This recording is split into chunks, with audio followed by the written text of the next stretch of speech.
ಹ್ಞೂ ನೋಡ್ರಿ, ಈಗ ಸಣ್ಣ ಲೆಕ್ಕ ಹಿಡ್ಕೊಂಡು ನಿಮಗೆ ದೊಡ್ಡ ಬರ್ತಾವೆ.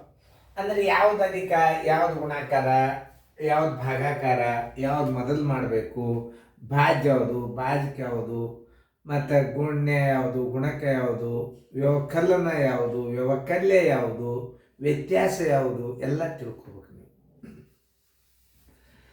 ಈ ಗಣಿತಗಳನ್ನು ಮಾಡೋದರಿಂದ ಮುಂದಿನ ಕ್ರಿಯೆಗಳು ಭಿನ್ನ ರಾಶಿ ಬರಲಿ, ದಶಮಾಂಶ ಬರಲಿ, ಯಾವುದೇ ಬರಲಿ, ಇದೇ ರೂಲ್ಸ್ ಪ್ರಕಾರ ಮಾಡೋದಿರ್ತಾವೆ. ಏನು ನೋಡಿ, ಈಗ ನಾವು ಮೊದಲು ಇಷ್ಟರೊಳಗೆ ಯಾವ ಕ್ರಿಯೆ ಮೊದಲು ಮಾಡಬೇಕು, ಗುಣಾಕಾರ ಕ್ರಿಯೆ ಮಾಡಬೇಕು. ಬರೋಬ್ಬರಿ ಈ ಗುಣಾಕಾರ ಕ್ರಿಯೆಯನ್ನು ಮೊದಲು ಮಾಡಿರಿ. 6 + 4 8 -8 +8 -8 ತೆಗೆದು ಬಿಡ್ಬೇಕು. ಇಂಥವು ಕಲಿಬೇಕು. ಆಮೇಲೆ 8 6 14 ಮಾಡೋದು, 14ರಾಗ 8 ಕಳೆದ್ರೆ ಮತ್ತೆ 6 ಬಂತು. ಹಿಂಗೆ ಮಾಡಬಾರ್ದು ಗಣಿತ. ಕೆಲವೊಂದು ಟ್ರಿಕ್ಸ್ಗಳನ್ನು ಉಪಯೋಗ ಮಾಡಬೇಕು ನೀವು. ಇದು +8 ಅದ -8 ಅದ ತೆಗೆದು ಬಿಡ್ಬೇಕು. ಉತ್ತರ ಎಷ್ಟು ಬಂತು? 6. ಆನ್ಸರ್ = 6. ಇಂಥವೆಲ್ಲ ಕಲಿಬೇಕು ನೀವು. ಆಮೇಲೆ ಬರೀ 6 1 8 ಕೂಡ್ಸರೆ 14 ಆದ್ರೆ 14ರಾಗ 8 ಕಳೆದ 6. ಹಿಂಗೆ ನೀವು ಕಲಿಯೋದಕ್ಕಿಂತ ಕೆಲವೊಂದು ಟ್ರಿಕ್ಸ್ಗಳನ್ನು ಉಪಯೋಗ ಮಾಡ್ಕೊಂಡು ಕಲಿಬೇಕು. ಅಂದ್ರೆ ಗಣಿತಗಳು ಫಾಸ್ಟಾಗಿ ಮಾಡಿ ಬರ್ತವೆ. ಒಳಗೊಂದು ಒಬ್ಬೊಬ್ಬರು ಗಣಿತ ಕಲಿಸೋದು ನೋಡಿ ನಾನು ನಗಿ ಬರ್ತದೆ. ಬೇಡ, ನೀವು ನೋಡಿ 30 + 6/3 -2 × 5.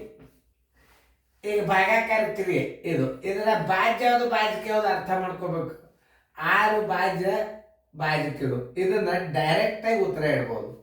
30 + 3 2 6 -2 × 5. ಈ ಕ್ರಿಯೆದೊಳಗೆ ಯಾವ್ದು ಮಾಡಬೇಕು? ಗುಣಾಕಾರ ಮಾಡ್ಕೋಬೇಕು. 5 2 ಎಷ್ಟು? 10. ಹಚ್ಕೋರಿ. 30 + 2 -10. ಇದು ಪ್ಲಸ್. ಇದನ್ನ ಹಿಂಗೆ ಅರ್ಥ ಮಾಡ್ಕೋಬೇಕು ನೋಡಿ. ಇದು ಕರೆಕ್ಟ್ ಇದೆ. 32 - 10 = 22. ಆನ್ಸರ್ = 22.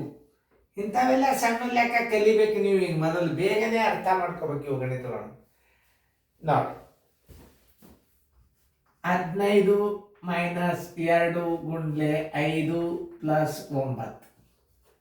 5 2 10 ಬರೋಬರಿ 15 - 10 + 9.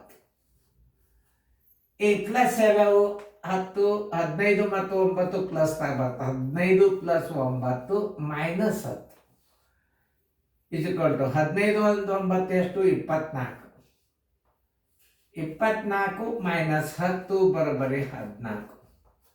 ಆನ್ಸರ್ = 14. ನೋಡಿ ಹೇಗೆ ನೋಡಿ. 12 - 8/4 +3 × 2. ಈಗ ಭಾಗಾಕಾರ ಕ್ರಿಯೆಯನ್ನು ಮೊದಲು ಮಾಡ್ಕೋಬೇಕು. 8ಕ್ಕೆ 4 ಭಾಗಿಸ್ರಿ. 12 - 4 2 +3 × 2. ಈ ಗುಣಾಕಾರ ಕ್ರಿಯೆ ಮಾಡ್ಕೊರಿ. 12 - 2 + 3 2 6. ಅದಕ್ಕೆ ಯಾವ್ಯಾವು? ಇದು ಅದಕ್ಕೆ ತಿಳ್ಕೊಬೇಕಿಲ್ಲಿ. 18 - 2 = 16. ಆನ್ಸರ್ = 16. ನೋಡ್ರಿ, ಈಗ ಉತ್ತರ ಚೆಕ್ ಮಾಡ್ಕೊರಿ. ಅವೆಲ್ಲ ನೀವು ಇಂಥ ಸಣ್ಣ ಗಣಿತ ಕಲ್ತ್ರಿ ಅಂದ್ರೆ ಮುಂದೆ ಯಾರು ಇದ್ದಾರೆ ನಮ್ಮ ಕೈ ಹಿಡಿಯೋರು.